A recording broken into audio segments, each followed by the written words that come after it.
मंदिर में क्यों जाते हो, कृष्ण के मंदिर में क्यों जाते हो, शिव महापुराण की कथा में क्यों बैठते हो, क्यों सुनते हो कथा, क्यों जाते हो पंडाल में, क्यों जाते हो मंदिर में, क्यों जाते हो तीर्थ में, क्यों जाते हो गुरु की शरण में, क्यों जाते हो पवित्र नदियों का स्नान करने के लिए। ये दुनिया के लोगों को नहीं मालूम कि दीप जलता है तो उस पर हंडी रख दी जाती है कांच की, जिससे वो दीप बुझे ना, बाहर की हवा से वो बुझे ना, इसलिए उस पर हंडी रख दी जाती है। तो ये शिव महापुराण का पंडाल नहीं, मंदिर नहीं, देवालय नहीं, ये इस शरीर की हंडी है जिसके अंदर ये बैठा हुआ है। और ये शिव पुराण रूपी हंडी के अंदर जो जाकर बैठ गया, एक बार उसके अंदर अगर दीप प्रकट हो गया, मंदिर में जाकर, शिवालय में जाकर, देवालय में जाकर, भगवान की भक्ति में जाकर, तीर्थ में जाकर, पवित्र नदियों के स्नान में जाकर जो बैठा है, वो अपने आप को ये समझे कि मैं जलता हुआ दीप हूं, दुनिया को प्रकाशित करने वाला मैं पुंज, मैं दीप हूं,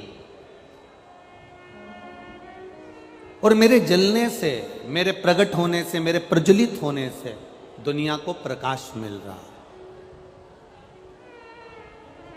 काम, लोभ, आसक्ति, वासना, तृष्णा, मोह, प्रपंच, ये बाहर की हवाएं हमको आकर बुझाने का प्रयास करेंगी।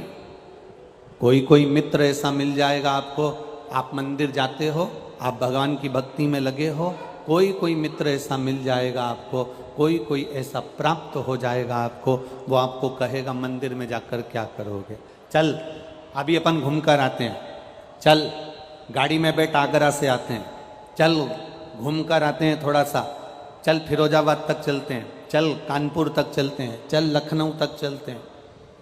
एक मित्र ऐसा मिलेगा, आप मंदिर जाना चालू करेंगे, आप भगवान के भजन करना प्रारंभ करेंगे, आप भगवान की भक्ति में जाना प्रारंभ करेंगे, कोई ना कोई तुम्हारे अड़चन डालने के लिए ऐसा मिल जाएगा कि आपकी भगवान की भक्ति, आपका भजन, आपका कीर्तन, आपका मंत्र जाप धीरे धीरे धीरे धीरे वो उसके सत्संग में, उसके संगत में आकर वो आपको छुड़वा देगा। और कोई कोई जिंदगी में ऐसा मिल जाएगा कि आप कभी मंदिर नहीं जाते थे तो भी मंदिर जाना चालू कर देंगे, आप खुद पहुंच जाएंगे। ये शिव भक्ति का एक प्रतिबिंब है, ये शंकर भगवान की भक्ति का एक स्वरूप है, शिव की भक्ति का एक आनंद है। और तेरी कृपा बिना न हिले एक भी अणु, लेते श्वास तेरी कृपा से तनो तनो।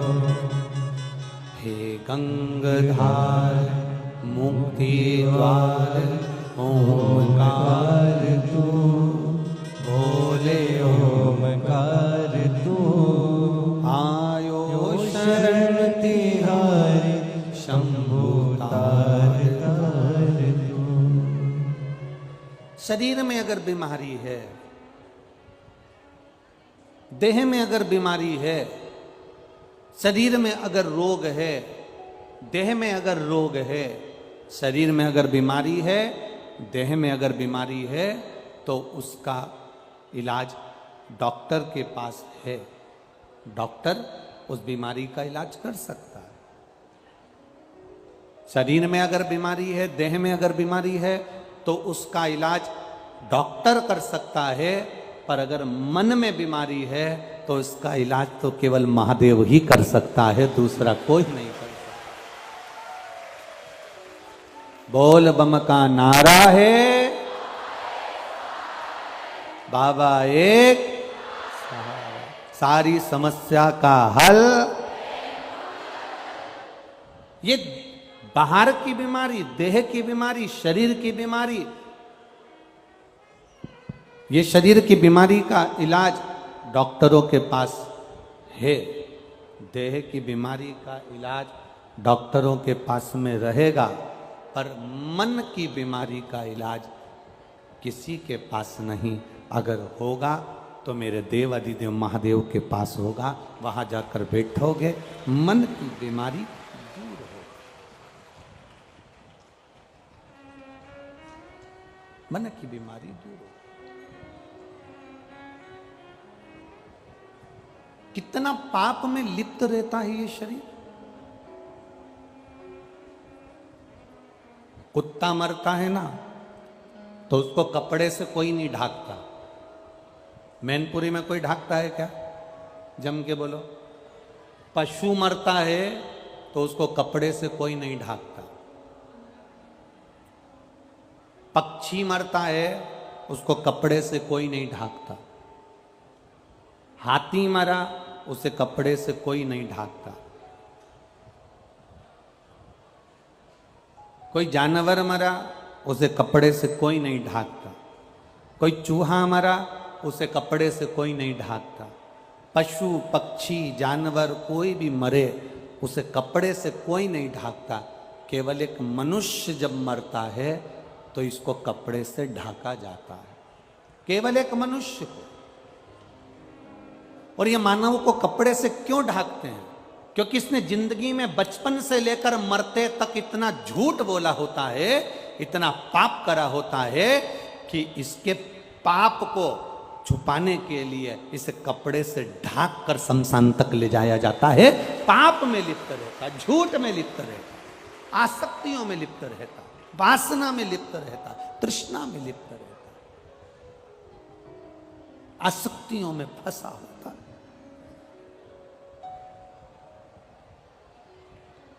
किसी जानवर को कपड़े से नहीं ढाकते, किसी पशु पक्षी को कपड़े से नहीं ढाकते, पर मनुष्य को कपड़े से ढाकना पड़ता है। क्योंकि इसने इतना जिंदगी में आने के बाद अगर इसने कोई सत्कर्म करा है, आप संत को देखना, आप साधु को देखना, कोई बहुत पहुंचे हुए जो संत होते हैं ना, उनको कपड़े से ढाकने की जरूरत नहीं पड़ती। उनको तो लोग सुलाकर भी नहीं ले जाते, उनके लिए तो एक बैकुंठी बनती है, बैकुंठी पर उनको बिठाते हैं, उनको सुलाते नहीं है, बिठाते हैं। और बिठाकर उन्हें कपड़े से ढकने की जरूरत नहीं पड़ती। जिस चादर को वो ओढ़े रहते हैं उसी चादर को ओढ़ाकर उनको बैकुंठी पर बिठाकर लेकर फिर जाते हैं। अर्थात क्योंकि उन्होंने सत्य का जीवन जिया है, उन्होंने सार्थक जीवन जिया है, उन्होंने सात्विक जीवन जिया है, उन्होंने भक्ति का जीवन जिया।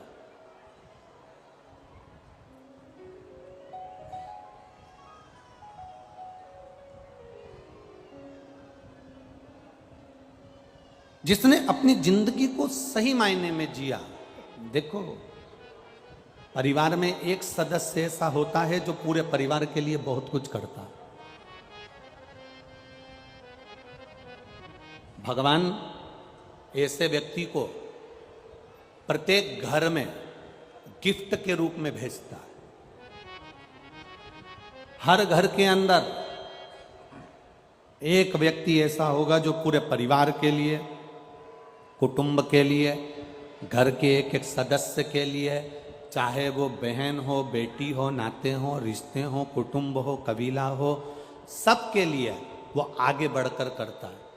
पर जो व्यक्ति भगवान ने सबके लिए भेजा है, जो सबके लिए करता है, सबके लिए आगे बढ़ बढ़कर कोई माता ऐसी होती है, कोई भाई ऐसा होता है, कोई भाभी ऐसी होती है, कोई बहू ऐसी होती है, कोई माता पिता ऐसे होते हैं, कोई काका काकी ऐसे होते हैं, कोई मौसा मौसी ऐसे होते हैं, कोई मामा मामी ऐसे होते हैं, कोई जीजी जीजा ऐसे होते हैं, कोई नाना नानी ऐसे होते हैं। जो कोई एक घर में एक व्यक्ति ऐसा होता है जो सबके लिए, परिवार में सबके लिए, घर के लोगों के लिए करता है।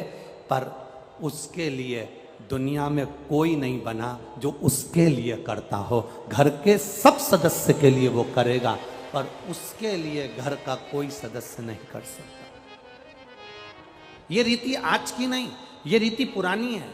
एक पानी की बाल्टी में रस्सी बांधकर कुएं के अंदर, बावड़ी के अंदर उसको नीचे उतारो, वो बाल्टी पानी खींच खींच कर लेकर आती है, खींच खींच कर लाएगी। 10-10 बाल्टियों को भर देगी, 10-10 हंडों को भर देगी, 10-10 पानी की बाल्टियों को भर देगी। पर वो जो बाल्टी है, उस बाल्टी को कोई नहीं भरता। वो बाल्टी खुद जाती है और खुद नीचे से भरकर ऊपर आती है। उस बाल्टी को किसी में इतनी सामर्थ्यता नहीं कि कुएं से पानी लेकर आने वाली बाल्टी को कोई दूसरी बाल्टी भर दे, उसको खुद भरना पड़ता है। घर में कोई सदस्य एक ऐसा होता है जो सबके लिए करता है, सबके लिए जीता है, पर उसके लिए कोई नहीं होता, तब उसके लिए मेरा भोलेनाथ, मेरा बाबा विश्वनाथ होता है। मेरा शंभू, मेरा त्रिकालदर्शी, मेरा कैलाशी, मेरा अविनाशी, मेरा केदारनाथ, मेरा महाकाल, मेरा भीमा शंकर, मेरा वैद्यनाथ, वो स्वयं उसके लिए होता। अरे सब मतलब के यार हमने देख लिया संसार हमने देख लिया। झूठे नाते झूठे रिश्ते, झूठे नाते झूठे रिश्ते, अरे झूठा है संसार हमने देख लिया। सब मतलब के यार हमने देख लिया। एक बाल्टी सब बाल्टियों को भर देती है, कुएं में से पानी निकाल कर, पर उस बाल्टी को कोई भरने वाला नहीं होता। वो बाल्टी खुद जाती है नीचे और फिर भर कर आती है, क्योंकि उसमें इतना बल होता है कि वो स्वयं परमात्मा के सहारे पर जीता है और परमात्मा के सहारे पर ही रहता है। उसके भरोसे, उसके साथ। और मेरे बाबा दया करना, मैं तेरे भरोसे हूँ। भोले बाबा दया करना, मैं तेरे भरोसे हूँ। हम उसके सहारे जिए। हम क्यों विचार करें कि कौन मेरे लिए करेगा?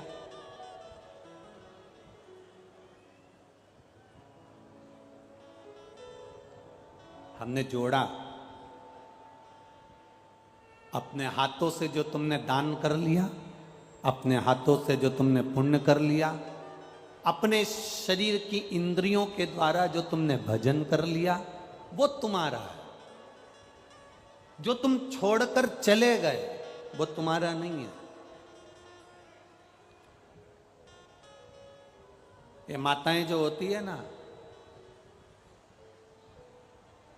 छोटे छोटे बच्चे को लंगोट पहनाती हैं। हमारे यहाँ पर उसको पुंथरिया भी कहते हैं। छोटी सी कपड़ा माए उसको पहनाती है। बच्चे को जन्म लिए बच्चे को माँ जो लंगोट पहनाती है, उसमें कितनी जेब होती है? उसमें कोई जेब होती है क्या? जम के तो बोलो, नहीं होती। एक माँ जन्म लिए बच्चे को जो पुंथरिया पहनाई है, जो लंगोट पहनाई है, उसमें जेब नहीं होती। और एक मरने के बाद जो तन पर कपड़ा उड़ाया जाता है, उसमें भी जेब नहीं होती। जेब नहीं। बच्चा जब गोदी में आया तो माँ उसको बिना जेब के लंगोट बांध रही है, क्योंकि माँ ने उसको ज्ञान देना चाहा कि तू जन्म तो लिया है, पर याद रखना कि तू कुछ लेकर नहीं आया है।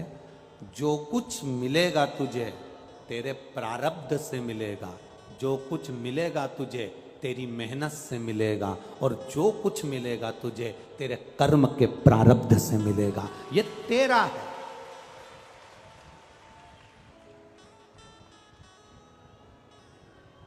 और कई लोग कहते हैं कि यहां से जाएगा, जब मुट्ठी बांधे आया जग में हाथ पसारे जाएगा। क्या तू लेकर आया जग में क्या तू लेकर जाएगा। शिव महापुराण की कथा कहती है ऐसा नहीं है कि कुछ नहीं लेकर जाओगे, जाओगे जरूर। यहाँ जितने आए हो ना, एक आध बिस्कुट का पैकेट तो तुम्हारे बैग में जरूर जाएगा।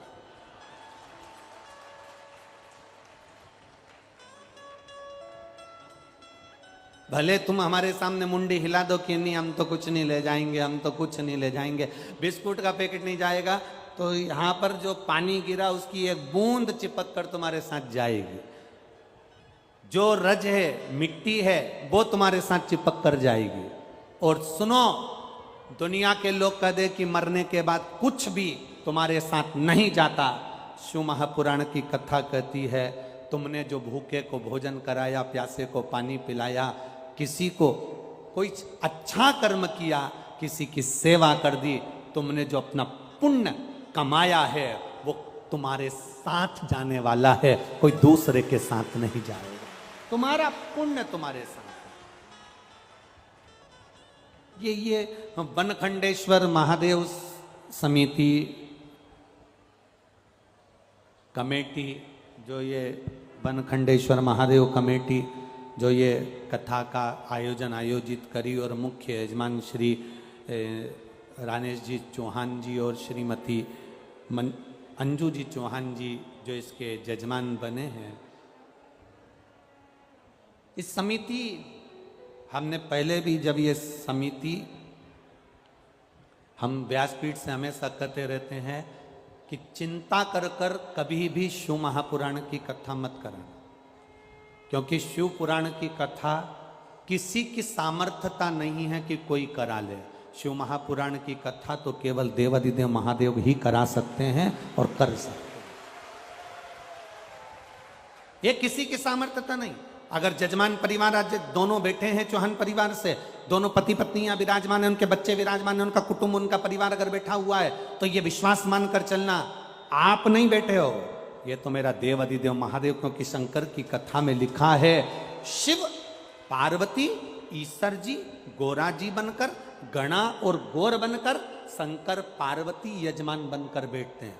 रामचरितमानस की कथा होती तो जजमान होते, श्रीमद् भागवत की कथा होती राजा परीक्षित जजमान होते, विष्णु पुराण की कथा होती सूत सोनक का संवाद में यजमान होते। जितनी पुराणे होती हैं सबका यजमान होता है, केवल एक शिव महापुराण ऐसी होती है जिसका यजमान अगर बैठता है तो वो शंकर और पार्वती के स्वरूप में बैठता है। केवल एक शिव महापुराण की कथा जिसमें शिव और पार्वती यजमान बनकर बैठते हैं, ये कोई नहीं करा सकता। घर में बारात में 50 मेहमान आते हैं और 50 मेहमान आते हैं तो टेंशन रहती है। यहां 7 दिन तक 7-7, 8-8 लाख, 9-9 लाख, 7-7 लाख भक्त आते हैं तो चिंता महादेव को रहती है, यहां कोई दूसरे को नहीं।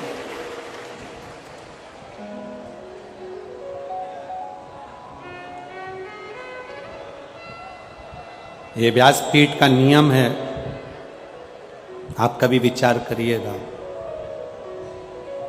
कभी एक अंदाजा लगाना।